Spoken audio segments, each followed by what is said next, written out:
Okay, I want to take a second and just shoot a quick video showing you how to set the Hira-To fixture up to sharpen a true left-hand shear. This question comes up every once in a while, and I wanted to go through the steps on how you can do this on the Hira-To. You see here I have a true right hand and a true left hand shear. The way you can tell the difference between a true right hand and a true left hand shear is if you open up the shear, you hold them in the corresponding hands. You'll see that the finger part of the blade is on the right hand side of the pivot on a true right. On a left hand shear, the finger part of the blade is on the left hand side of the pivot, and that way you can tell which one is which, whether you actually have a true left-handed shear and not just a right-handed shear like with a left-handed handle of some kind. So this is going to tell you whether or not you have a true right or left-hand shear. Let's take these apart. I'm going to show you how to set up the fixture on the machine to go ahead and sharpen either one of these. We have our two blades. They are mirror opposites of one another.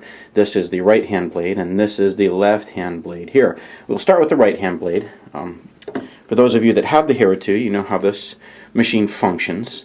We have an R on the, let's go ahead and zoom in on that just a smidge here. Alright, you can see that we have an R on the convexing grip and an L.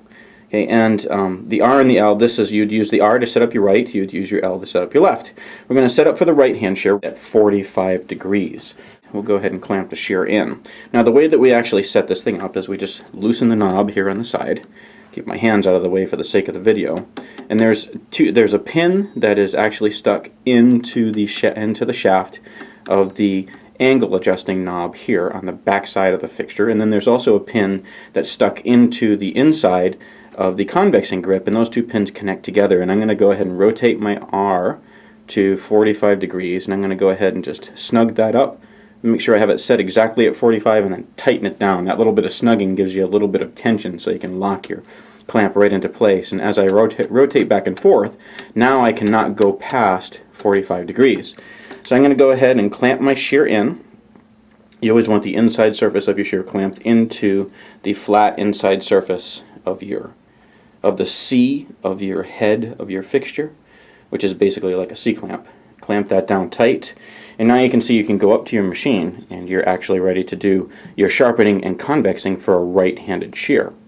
Now when you have a left-handed shear, what you need to do is change that around. So let's take this shear out of the fixture, this particular blade, and what we're going to do is set it up for a left hand. So we'll come back around here and we'll loosen this back up. What I'm going to do is I'm going to rotate around and I'm going to put the L at 45 degrees. And then what I'm going to do is I'm going to take this angle adjusting knob and I'm going to rotate it all the way around 365 degrees until I make contact on the other side of the pin. And I want to set it for 45 again, so I'm going to go just a little bit beyond 45, snug it down, bring it back to 45, and lock it into position.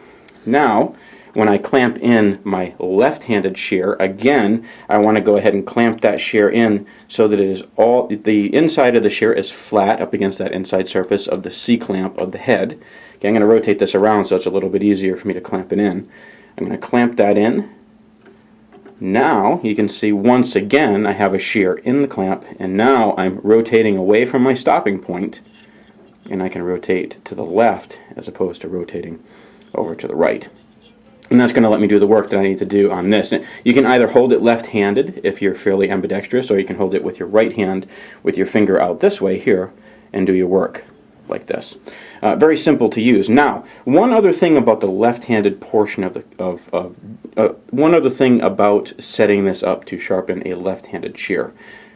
Everything has to be mirror imaged when you do this. So let's zoom in just for a second here, see if I can get in a little bit closer on these. There we go. It focused right in. We have this set at 45. 45 is the same regardless of whether you have a left-hand shear or a right-handed shear.